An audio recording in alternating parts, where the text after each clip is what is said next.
Driving Uber at night, I thought the strangest thing I'd deal with was drunk passengers. Then a man in a gray hoodie left a box in my back seat. Inside, $50,000. And that's the moment my life stopped feeling like mine. Driving Uber at night in Chicago is like gambling with fate. You never know if the next ping is a college kid reeking of vodka, a tired nurse heading home from a double shift, or someone you'd rather not meet in a dark alley. I've seen it all, puking in the back seat, lovers fighting so loud I thought they'd break my windows, even a guy who tried to pay me in weed once. But nothing prepared me for the man in gray. It was close to midnight when the app lit up with a pickup near River North.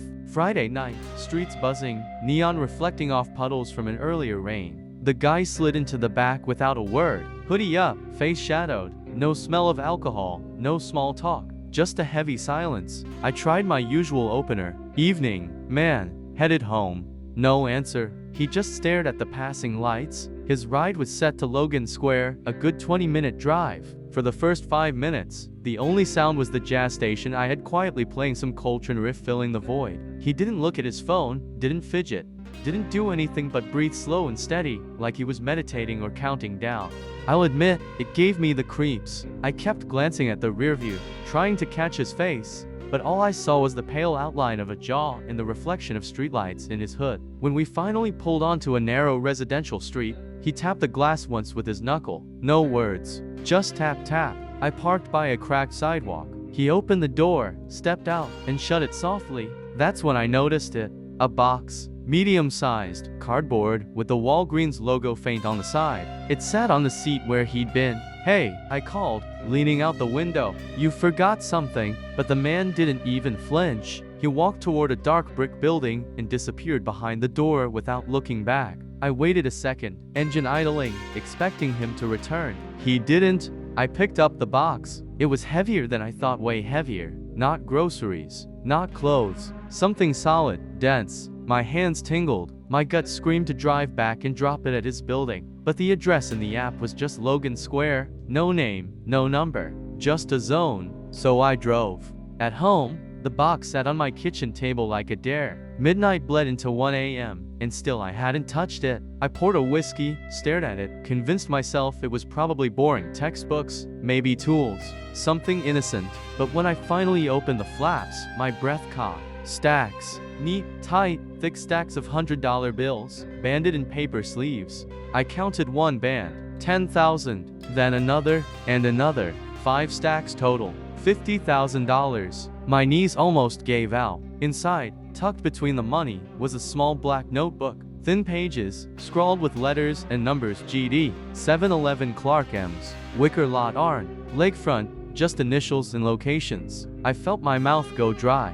50,000 in cash, random codes, no ID, no. I knew 3 things right away. 1, nobody forgets 50 grand by accident. 2, whoever it belonged to was going to come looking. 3, I was already in way over my head. My phone buzzed. Unknown number, no contact photo, just 10 digits. I froze, staring at the screen. Let it ring out. Then came a text: "You took what's not yours. We'll talk tomorrow." My hands shook so bad I nearly dropped the phone. I turned back to the box, the bills stacked like bricks, the notebook like a key to something I didn't want to open.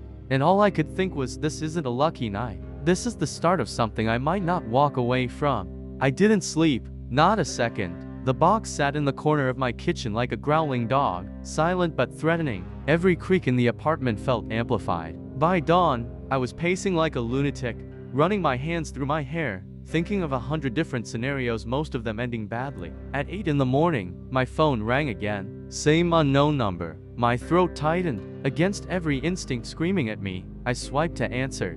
Hello, a pause. Then a woman's voice, soft, urgent. Is this Mark, the Uber driver? I froze. Yeah, who's asking? My name's Ivy. That box, it belongs to me. Please, you don't understand. It's for my father's chemo. We scraped everything together. He has one chance. Please. Her voice cracked. She sounded young, maybe mid-20s, desperate. For a moment, guilt punched me in the chest. 50,000 could be a lifeline, but who carries chemo money in unmarked stacks in a Walgreens box at midnight? Listen, Ivy, I said carefully, why didn't your guy say anything? He just walked off. He's not good with people. He was just supposed to drop it. Please, just give it back. I'll meet you anywhere. No questions. I didn't answer right away. The story felt too convenient to rehearse. Then my phone buzzed again, another call, different number this time. Ivy's voice pleaded, please, I switched lines. Mark, a man's voice. Deep, rough, like gravel dragged across concrete. You've got something that isn't yours? Who is this? Doesn't matter. What matters is you bring it back. I'll make it worth your time. $5,000 for the trouble. No cops, no questions. My skin went cold. 2 calls, 2 stories, same box. I don't know what you're talking about. I lied.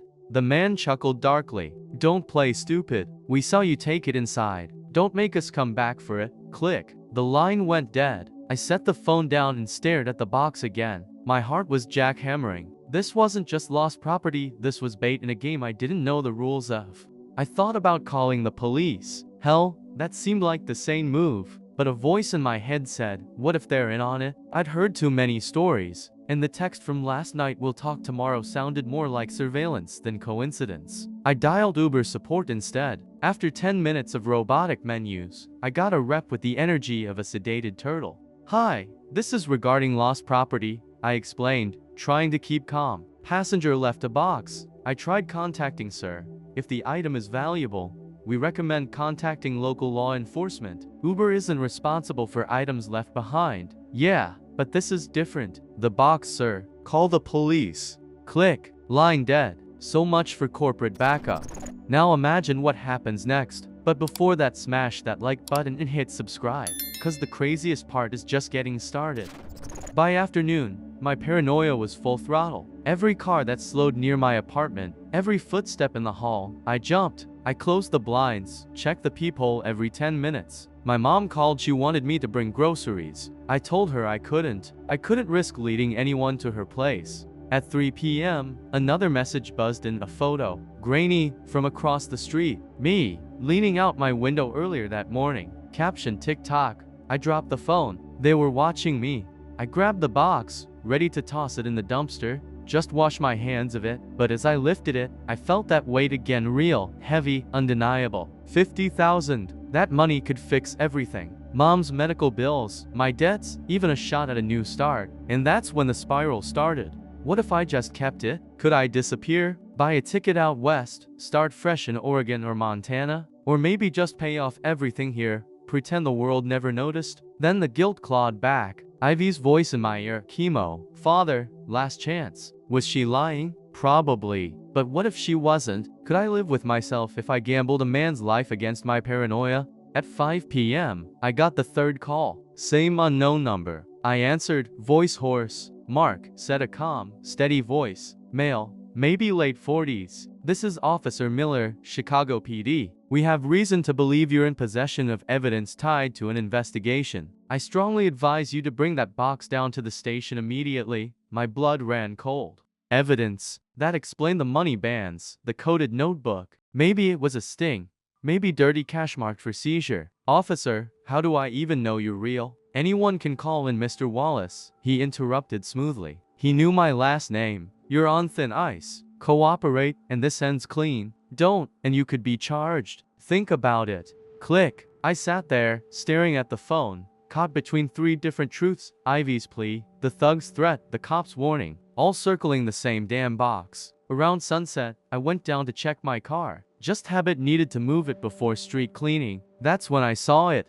A long, fresh scratch across the driver's side door, like someone dragged a key deliberately. I stood there in the fading light, fists clenched, stomach hollow. They'd been close. Too close. I knew then this wasn't going away. The box wasn't just a problem I could ignore. It was a fuse, and every tick of the clock, it was burning shorter. By the next morning, the box felt like a curse nailed to my apartment floor. No matter where I put it, closet, under the bed, locked in the trunk, I felt its weight pressing on me. Sleep had been a cruel joke. My mind played loops of Ivy's pleading voice, the thug's gravel laugh, Officer Miller's smooth threat. I decided I couldn't sit and wait for whoever was circling me to make the next move. I needed control, even if it was just a piece of it. That's when the idea hit, the decoy.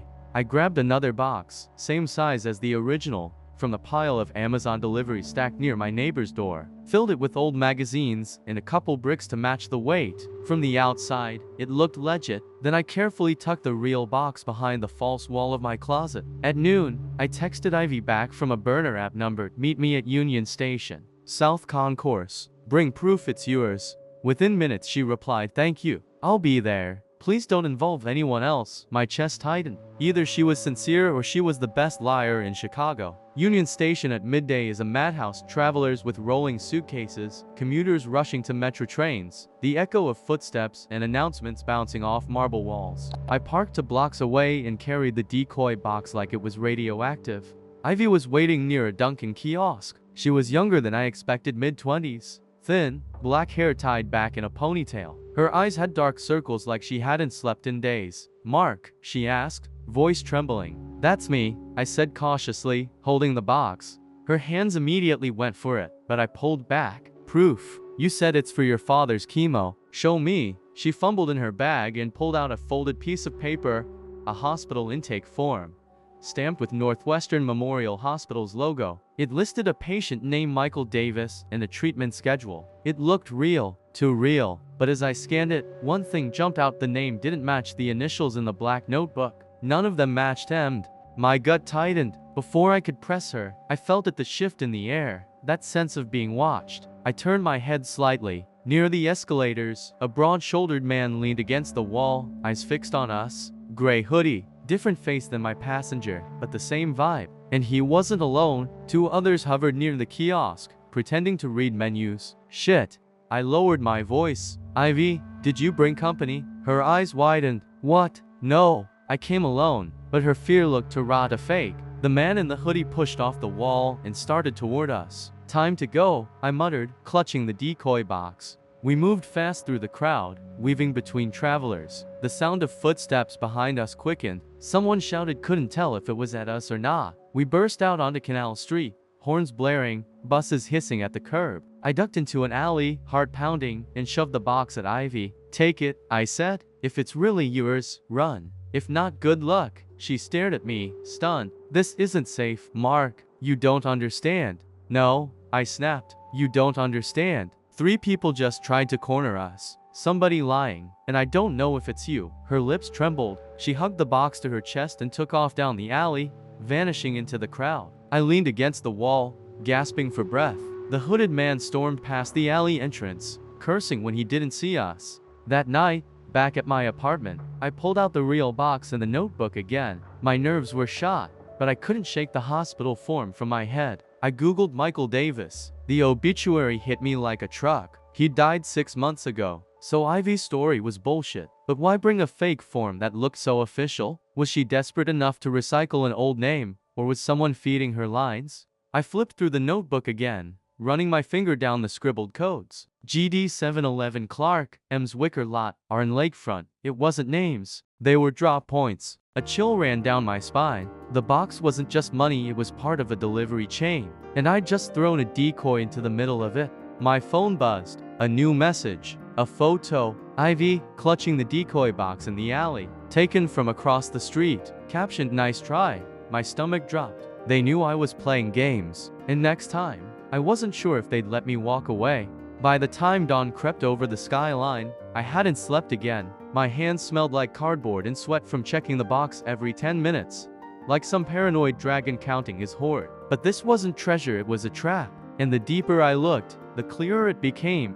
I dumped the contents of the box across my kitchen table, spreading the bundles of bills like poker chips. Under the pale yellow light, the money looked perfect. Each banded stack was crisp, evenly cut, like it had come straight from a vault. No grubby corners, no folds from wallets, just clean, factory-fresh hundreds. That's when I noticed something strange. One of the paper bands had faint red lettering stamped across it, "Property of Federal Reserve Bank." I picked it up, my pulse hammering. These weren't just random bills. Some of them were marked evidence. My stomach turned. That's what Officer Miller had meant, evidence. This wasn't some forgotten drug stash or mob drop. This money had history, and someone in authority was watching. But then, as I shuffled through the bundles, I realized not all of them carried markings. Some were pristine, plain, anonymous. It was like half the stack was designed to scream seized cash. while the other half was clean enough to circulate. A mixed bag. Why?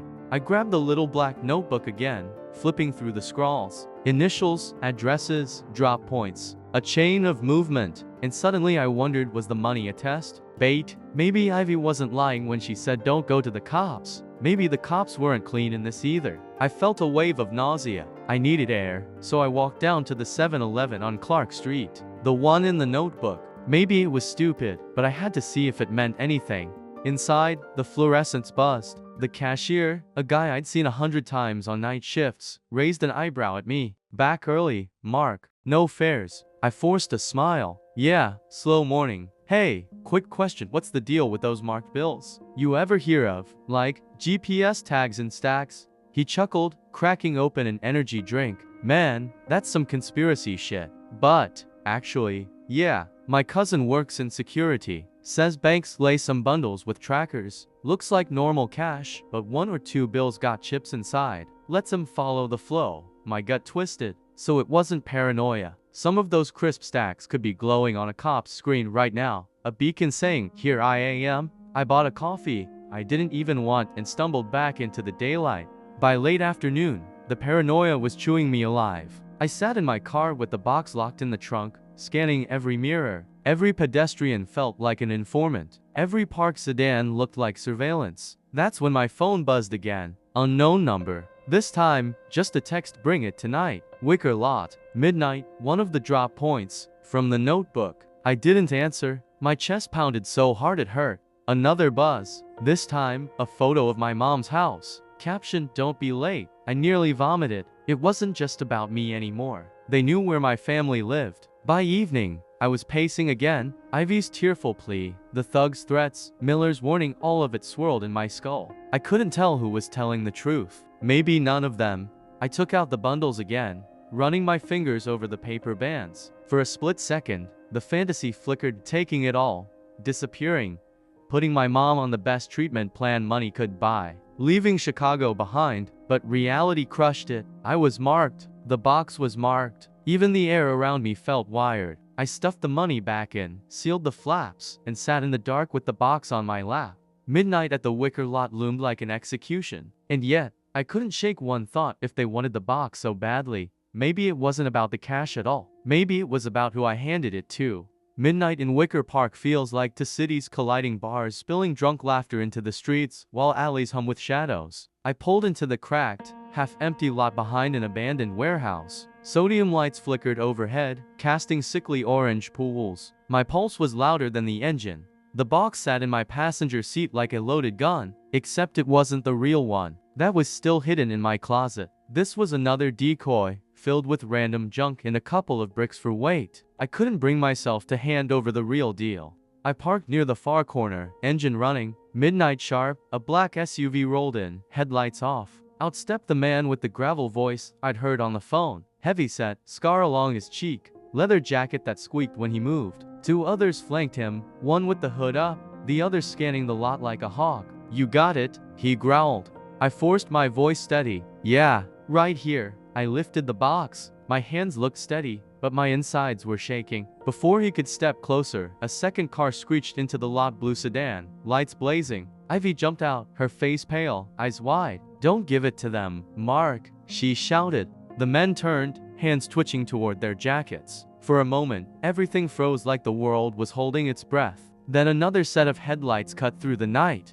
A police cruiser. Siren chirp, not full blast. Officer Miller stepped out, calm as Sunday Mass, flashlight in hand. Well, he said smoothly. Looks like we've all gathered. My stomach dropped. The thug spat. This is bullshit. Miller's flashlight swept the lot, landing on me. Mr. Wallace, time to hand it over. You've held onto property you shouldn't have. Don't make this worse. I felt every eye burning into me. Ivy, desperate. The thug, furious. Miller, cool and certain. And me holding a goddamn decoy, knowing the real box was still in my apartment. The silence was suffocating. Finally, I stepped forward, setting the decoy on the asphalt. Take it, I muttered. The thug bent, ripped it open and froze at the sight of bricks and shredded magazines. You son of a, he snarled, lunging. But before he reached me, Miller raised his hand. His officers, 2 more cruisers had slid and silently emerged from the shadows with guns drawn.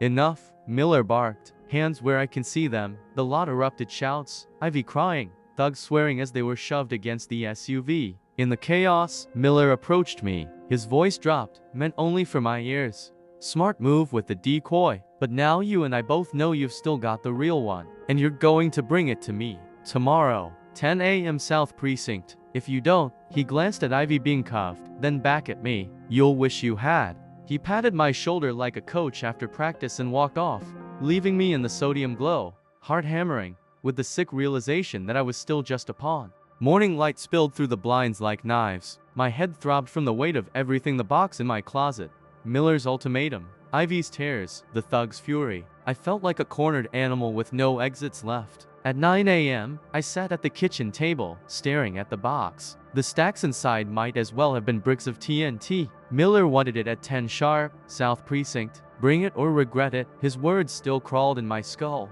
But giving it to him didn't feel like survival, it felt like choosing a leash. I thought of my mom, her house already photographed, thought of the scratch on my car, the photo from across the street. They weren't bluffing. My life wasn't mine anymore, it was collateral. So I made my move.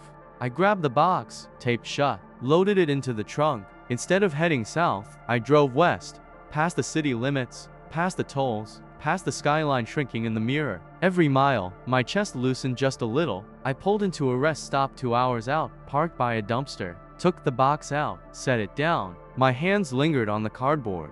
I could have opened it, taken a stack or two, disappeared smarter. But I didn't. Something in me knew that money wasn't mine, it was poisoned. Anyone who touched it got burned. So I walked away, not back to Chicago, not to Miller, or Ivy, or the thugs. Just away.